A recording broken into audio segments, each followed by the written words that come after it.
Welcome to The World of Migration, a podcast that the Migration Policy Institute has launched as part of its 20th anniversary celebration. This series showcases some of the top thinkers on migration policy who were foundational to MPI's creation, asking them not only to reflect on how policy has changed over the past 2 decades, but also to share some of their reflections on their careers and offer thoughts for today's emerging migration experts. My name is Susan Fratzke. I'm a senior policy analyst with MPI's international program, and I'm delighted to speak with MPI co-founder and senior fellow Kathleen Newland.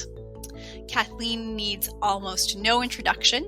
She is extremely well known in humanitarian protection, migration and development, and migration governance circles around the world. She has served on the boards of the International Rescue Committee, USA for UNHCR, and Kids in Need of Defense, among others, and is chair emerita of the Women's Refugee Commission. I am truly hard-pressed to think of anyone better to take on our subject today, the challenges of humanitarian protection in the 21st century. So welcome, Kathleen. Thank you, Susan. The issues facing the humanitarian protection community are really more pressing today than they ever have been, I think. There's, of course, the record forced displacement around the world, with 82 million people globally who have been displaced from their homes. Nearly 21 million of them are refugees, with the largest numbers coming from Syria, Venezuela, Afghanistan, South Sudan, Myanmar, among other countries in Africa and beyond. And of course, the COVID-19 pandemic led to a cascade of border closures that cut off many of the routes that refugees and other displaced people use to seek protection and completely upended the refugee resettlement system. But we've also seen some real innovation. Since 2016, a number of countries have started private sponsorship programs that allow individual citizens to welcome refugees. And there are a number of emerging initiatives in Europe and the US to open work and study visas to allow refugees to travel more easily. All that is to say that this is an incredibly timely and interesting moment to be having this conversation. And Kathleen, thank you so much for coming. I think perhaps the best place to start is simply to ask your view. Do you believe that the challenges of humanitarian protection are more complex today than they were 20 years ago? And if so, why? I think they are more complex. I can think of a couple of reasons.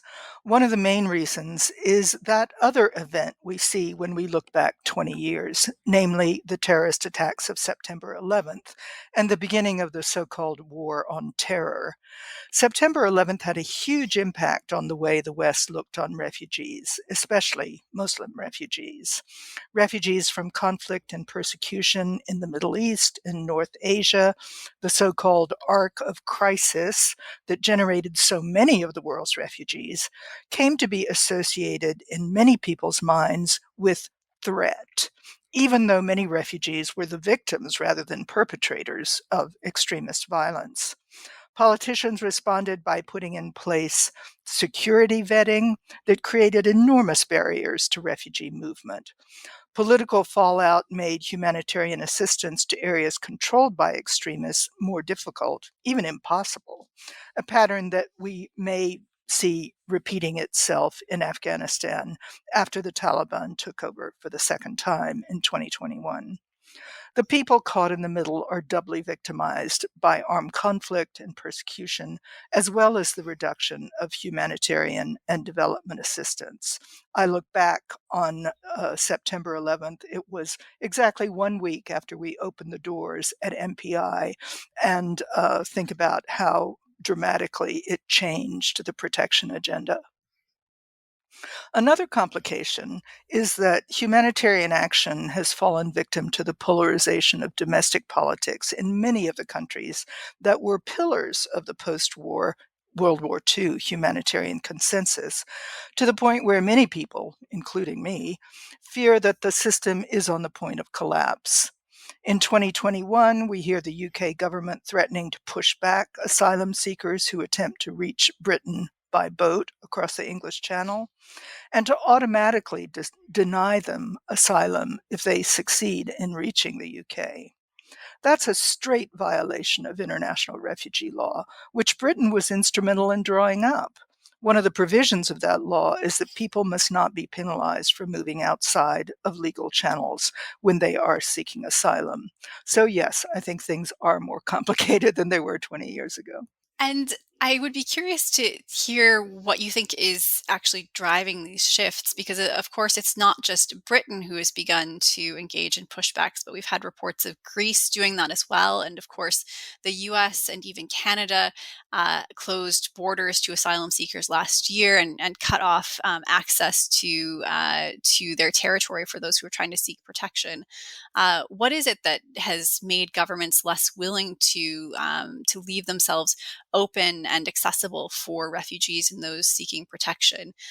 Is it protection fatigue or something Well, I think else? that one of the main factors in that is the politicization of immigration issues, which have been used as an issue in the center right and even more so in far right political structures to create fear of refugees and to obfuscate the reasons that people are actually leaving their homes, mixing up the idea that refugee flows may harbor terrorists or other people who intend harm to the receiving country.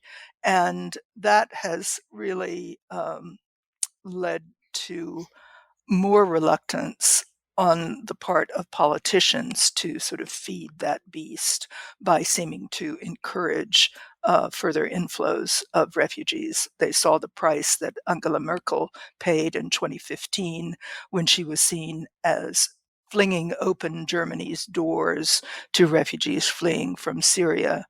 And I think that lesson was not lost on politicians, even those who might be generally well inclined toward refugees. And of course, we're also talking about a world where the reasons that people may be fleeing have become more complicated, which also plays, I'm sure, into some of these dynamics. So I'd be curious to hear what you think the impact of more complex situations and drivers of migration will be in the future, particularly climate change, and how climate change might affect the situations that people are fleeing and the actual willingness as well of governments to admit them. Climate change is creating pressures on livelihoods and human security that, in combination with other factors like poor governance, economic failures, and armed conflict, are compelling more and more people to leave their homes. And because climate change isn't usually associated with political persecution, we don't really have the kind of tools in the international system to deal with this and various other kinds of distress migration. That's a term coined by Professor Jacqueline Baba, which is useful as a way of thinking about migration caused by climate change, systemic economic failure, failures of governance, the things that were really not made explicit in the international refugee law that was formulated after World War II. Now, the recurring international conferences on global warming are groping toward agreements on mitigation and adaptation to climate change, but they haven't managed to pin down who should take responsibility for people who've had to leave their homes as a result of extreme weather or natural disasters or collapsing ecosystems. We're just beginning to see these consequences unfold, and they could be larger than anything the world has had to cope with before. I think that really it's the potential magnitude of these challenges that's creating a kind of policy paralysis. It's just too big. Policymakers have a hard time imagining, much less figuring out ways to cope with challenges of this magnitude.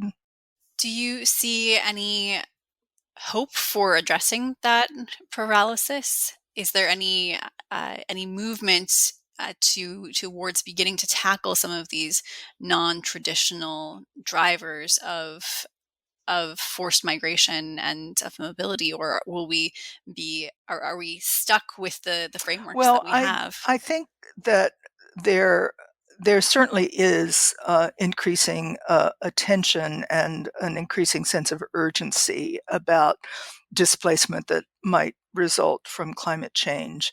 And part of that is just the result of the new data that we see coming out month after month about the pace of global warming, the melting of the ice sheets, rising sea levels, and all of that. And it has gotten to a point where it's harder and harder for policymakers to ignore those impending threats. So I think that is sort of concentrating the mind.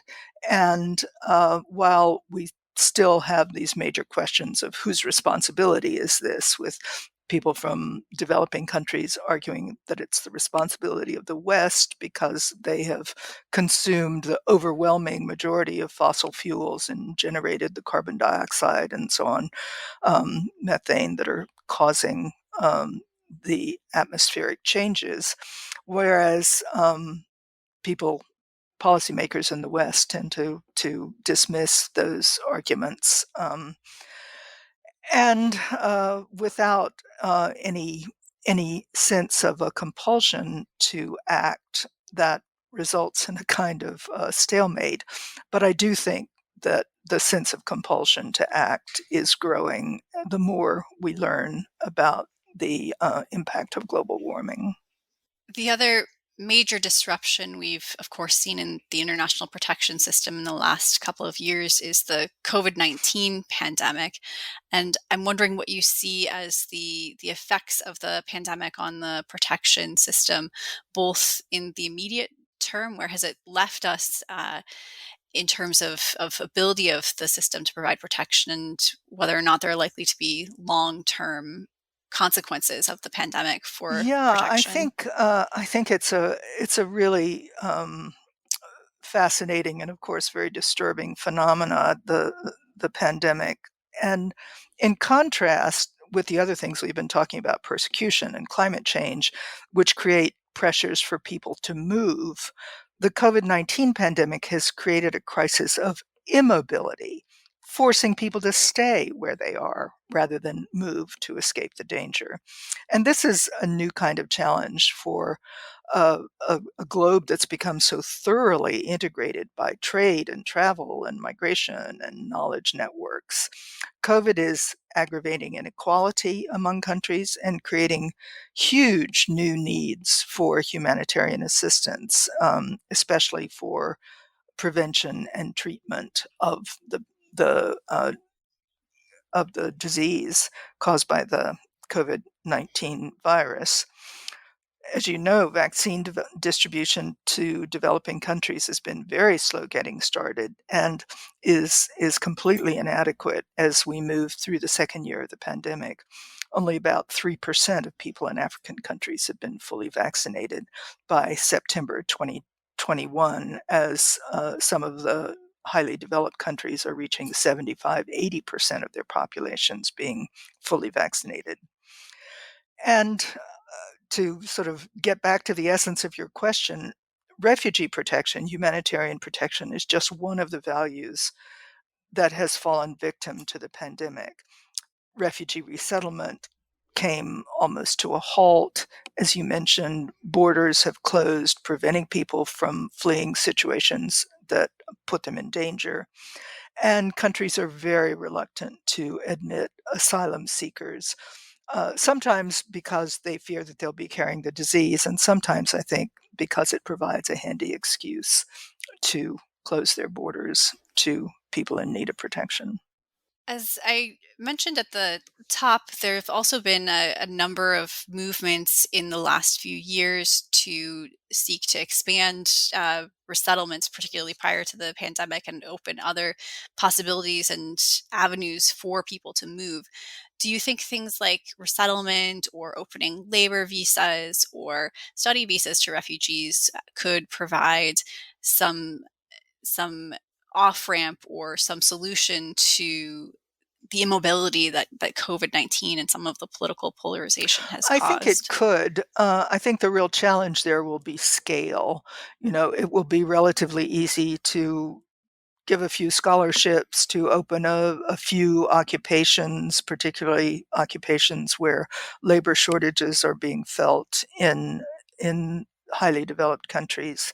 But I think the problem uh, is going to be opening enough opportunities to make a dent in the burdens that some of the countries of first asylum are bearing. Speaking of scale, one of the major challenges that's come up in the last few weeks, of course, is trying to find avenues and enough avenues to actually evacuate and find places for everyone who has left and is seeking to leave Afghanistan since the Taliban has now come back into power again. And of course, you have a an excellent historical view and long view on the protection system. And I'm wondering if you see any comparisons to the situation in Afghanistan and efforts to evacuate and provide channels for those who are fleeing there, and what the international community faced after the fall of Saigon and the end of the Vietnam War and withdrawal of the US there.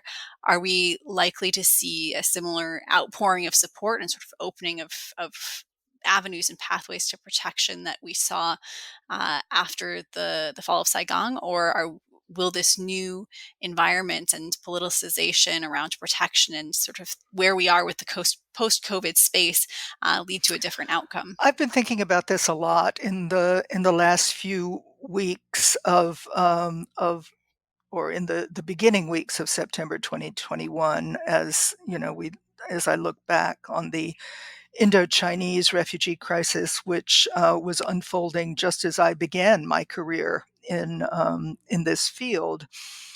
And I think we are seeing an outpouring of goodwill and desire to help. My perspective is only from the United States, of course, because that's where I've been throughout the weeks when this has started to unfold in September 21. And but I think part of the reason is that, like the Vietnam War, the conflict in Afghanistan was a very long running one.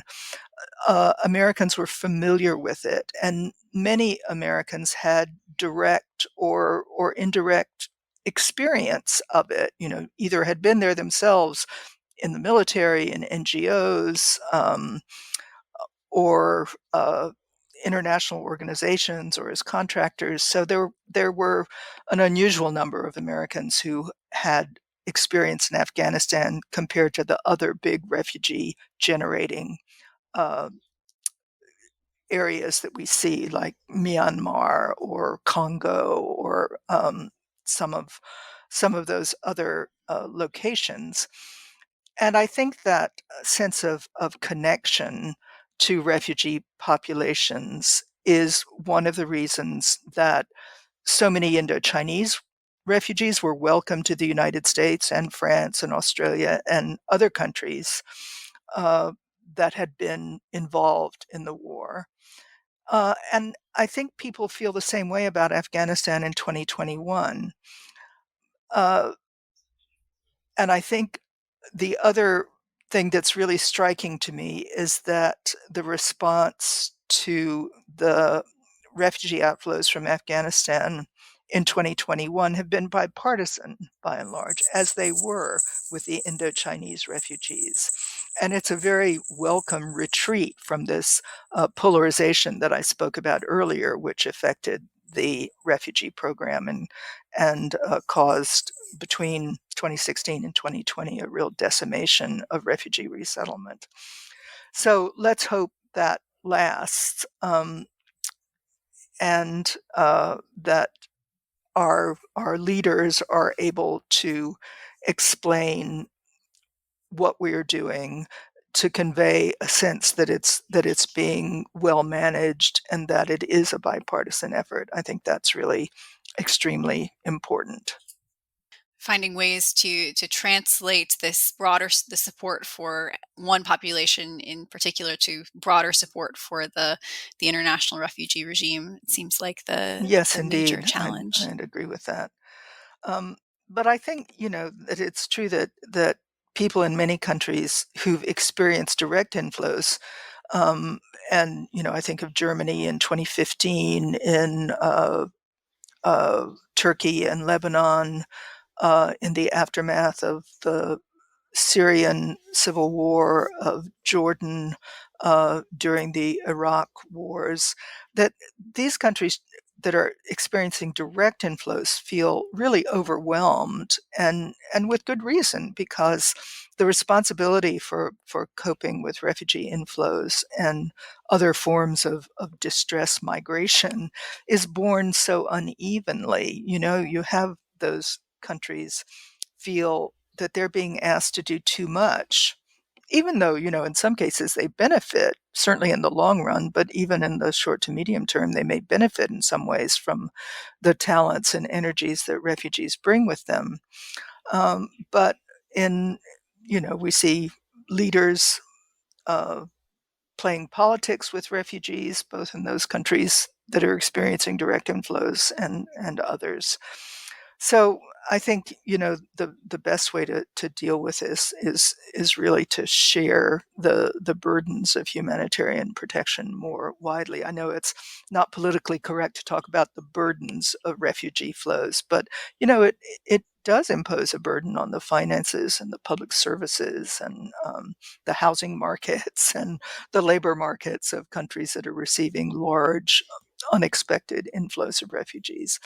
And the system would certainly work a lot better if there were a wider sharing among countries of those responsibilities.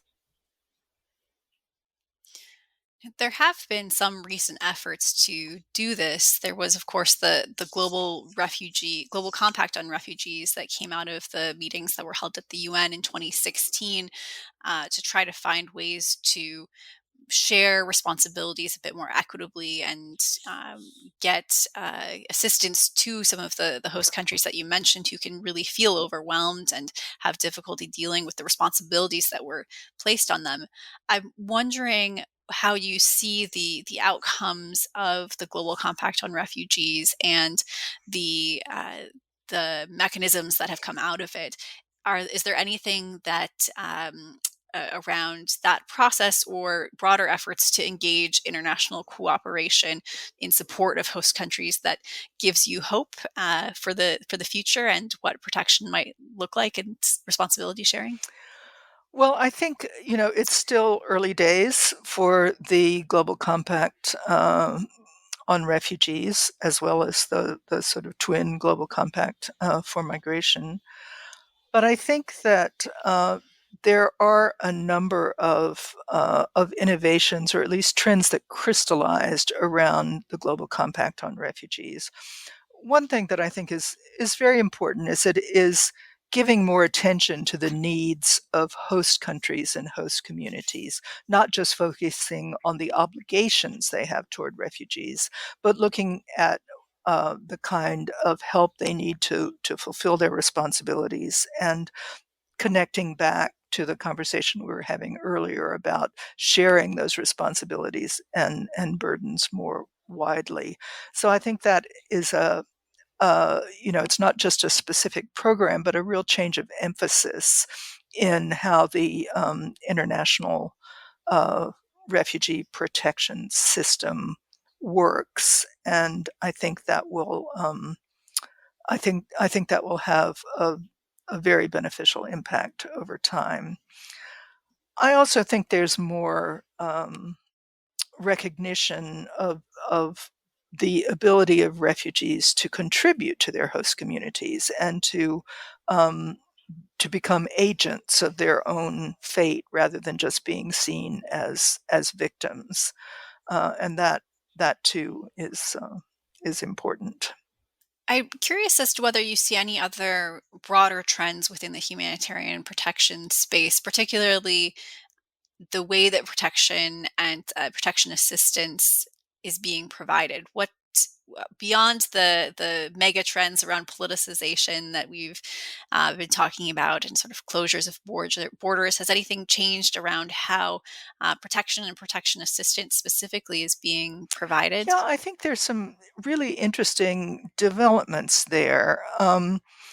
The large humanitarian organizations, whether we're talking about intergovernmental organizations like the UN High Commissioner for Refugees office, or uh, private international NGOs like the International Rescue Committee or Save the Children or Doctors Without Borders, I think these organizations are becoming more professional and also much more sophisticated, particularly in their use of data.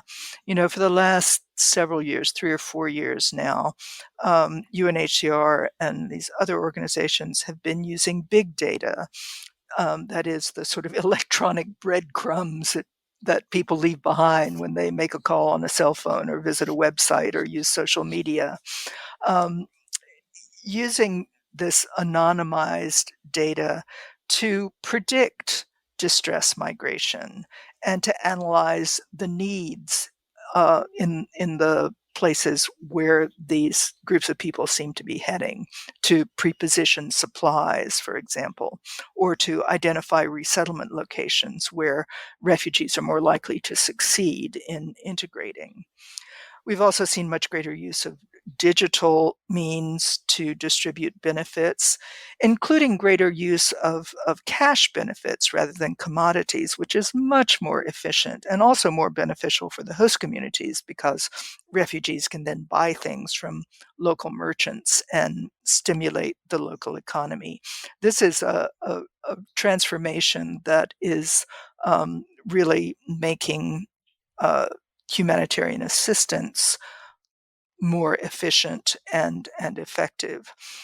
The professionalization of humanitarian NGOs has really proceeded apace in the last 10 years or so. In the decade of the 2010s and continuing now, that humanitarian organizations are being held to account, are holding themselves to account, and have really professionalized their systems, whether it's the way they hire people, the way they involve refugees in assistance programs, and the way they try to identify the most urgent cases for resettlement. That professionalization is something that I have noticed very sharply in my 30 or 40 years in this field. We've gone from the era of the passionate amateur to the humanitarian professional.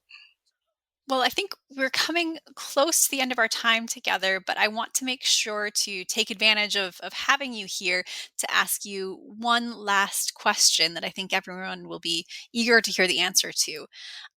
I'm curious as to when you look at the emerging generation of leaders and doers in the humanitarian and protection space, what advice you would give to them as they embark on their careers, and particularly for those who are coming to these issues with a refugee background in themselves and with their own lived Well, it's very experience. encouraging that we do see more people coming into this field who do have a refugee background, and many of them have sort of come up through the ranks of humanitarian organizations, starting out when they were refugees working in the field, and rising through the ranks through their hard work and their talents. And I think that adds a, a reality check, as well as a whole new layer of talent to the field. But in terms of advice for the future leaders and practitioners, uh, I offer a couple of things with all humility. Um, One is to continue to hold humanitarian organizations to high professional standards of performance and accountability.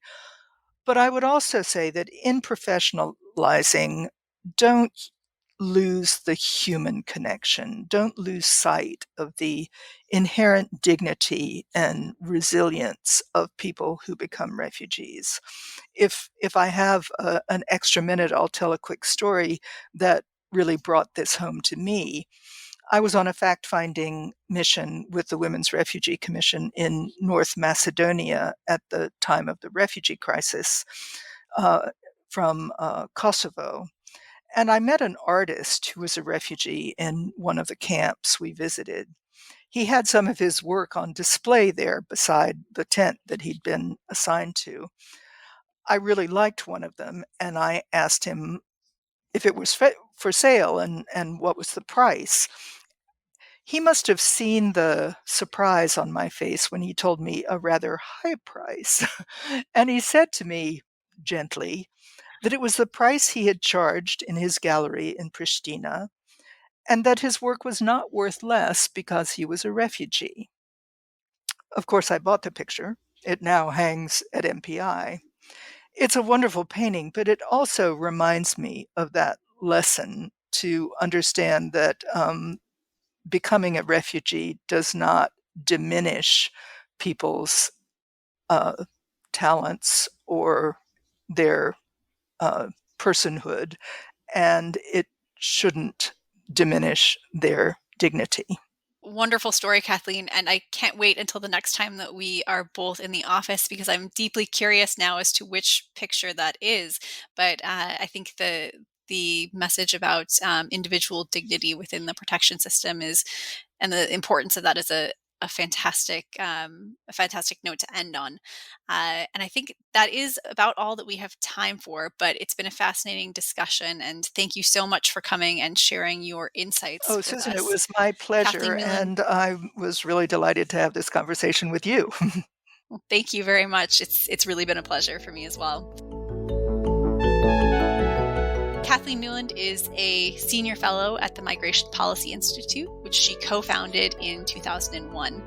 Thanks for tuning in to this episode of The World of Migration.